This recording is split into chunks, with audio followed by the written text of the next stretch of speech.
napakagaling na abogado, mananatili siyang isang bakita. Not unless wala tayong makitang matinong polis na magtuto the rescue sa ating friend. Si Chito! Bakit mo lang naalala? Ano ka ba? Meron po ba kayong special something na nararamdaman dito, Net? Special? Wala. Ano ka ba? Ito si Chito. Siya yung malayong pinsan mo na pulis na tutulong sa atin? Siya? Teka, akala ko ba babae yung suspect sa krimen? Yun yung kailangan namin ikwento sa'yo. Bakit po siya ang pina-front niyo po na jowa niyo? Walang po pwede makaalam nun, kundi ako, si Tonet, tsaka si Mandy lang. Tsaka ikaw na. Sa susunod na tarantaduhin ka niya, susunod ko na siya sa listahan ko. Siya tatargetin ko pagkatapos ni Tonya. Kailangan humarap ka bilang Tonya. At kailangan sagutin mo itong tanong na to. Handa ka ba ipaglaban ng totoo, ang katotohanan?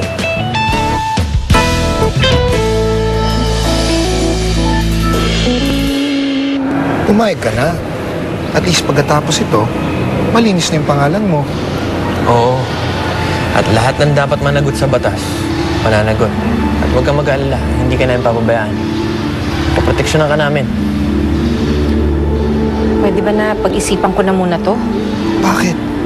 Ayaw mo ba nun? Hindi mo na kailangang magtago. Joel, hindi lang naman yung safety ko ang nakasalalay dito Kailangan ko munang masiguro na magiging safe na ng uncle ko. Tsaka ako lalantad.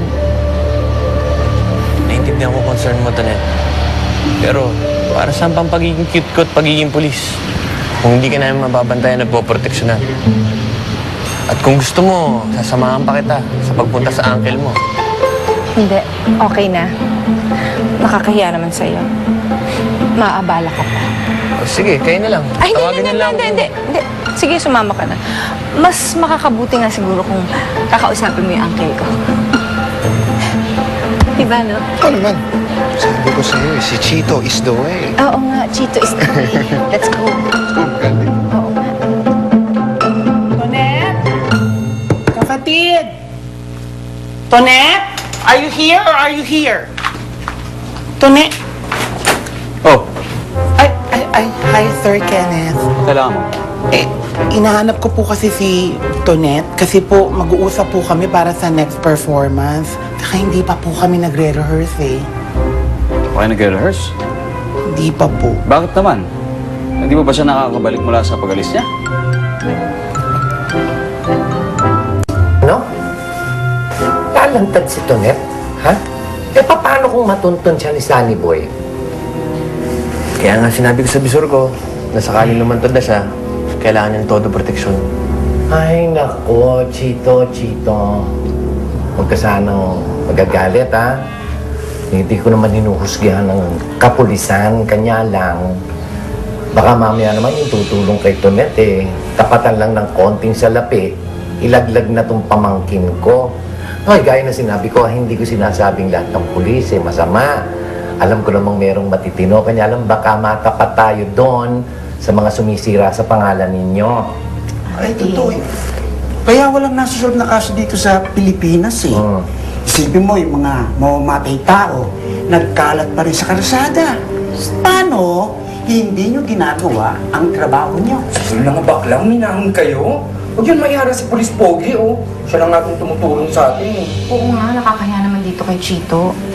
Pasensya ka na sa mga kaibigan ko, ha? Pero alam mo, may kabila naman kasi sila. Marami talaga sa mga pulis, mamamatay tao, kriminal, kasakot sa mga kung ano-anong krimen. Naku, kakapal ng mukha! Ay, inamat kami. Pasensya na, pinsan, ha? Hindi talaga naging maganda yung naranasan niya na Tonya sa pulis, Hindi pa po kasi sila bumabalik ni Joel Oo nga, alam ko. Umalis na ako, nakabalik na ako, wala pa rin sila. Saan ba sila nagpunta? Ano po ba yung sasabihin ko? Sorry? Hindi, sabihin mo sa kaibigan mo, huwag siyang umaalis na hindi nagpapaalam. At lalong-lalo na umaalis na hindi pa siya nagre-rehearse. Sige po, sabihin ko.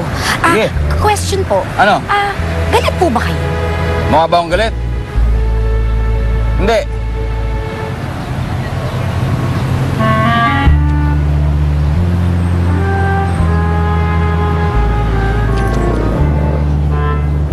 Gusto ko lang sabihin sa inyo na hindi naman lahat ng pulis ganun. Nagkataon lang na ganun kami napoportray sa TV. Pero maraming pa rin sa amin sa kapulisyan na malinis ang konsensya, may dekalidad at di tumatanggap. Oh well, Kim, nasa sa'yo ang desisyon. Gusto mo na lumantad? Andito lang ako sa likod mo. Salamat, Auntie. Nag-aalala lang naman po ako kasi siyempre gusto ko masiguro kung magiging safe din kayo. Ay, Naman po yun. huwag akong intindihin mo, ang isipin mo ang sarili mo. No, alam naman natin pare-pareho, hindi ba, na napakahirap nung laging nagtatago. Eh, total, lalantad at lalantad din naman tayo eventually. So, whether gawin mo yan today, tomorrow, next month, next year, ganun pa rin. May kasama pa rin panganib. Ang maganda lang ngayon, eh, nandito itong si Chitong Pogi na nakahandang tumulong sa atin. Kaya, well, kung talagang pakiramdam mo, eh, handa ka na lumantad, sabihin mo lang at susuportahan pa ka. Kung pakiawin ko kaya lahat ito, kasama ka? Koka. Nasa site mo ba yung nasa site ko? Oo, macho, gwapo, no? Gaganti yan. Ayun, yung jowa ni Sarsi kasama yung lalaking nakita natin nung isang gabi. Mas gwapo pa sa kanya. Bakla ka talaga. Ay na, ito na yung proof na iniintay natin para sabihin kay Sarsi. Tara, tawagin mo kay Sarsi. Hi, Chito. Oh, Tonya, upo ka. Thank you. Mukhang maganda ang timpla mo ngayon, ha? Hindi ka tulad ng Tonya na kilala ko. Medyo mabigat ang dinadala. Eh kasi hindi na ako confused ngayon. Alam ko na kung anong gagawin ko. Ayos. Oo. Buti naman, nakapag-desisyon ka na. Oo nga, willing na ako na pumunta sa presinto at isiwalat sa kanilang version ko. Aabis mo ko ng bisor ko. Tama ang desisyon mo, buti naman nakumbinsin na kita. Oo nga eh. Handa nang humarap si Tonya. You're making the right decision. Salamat.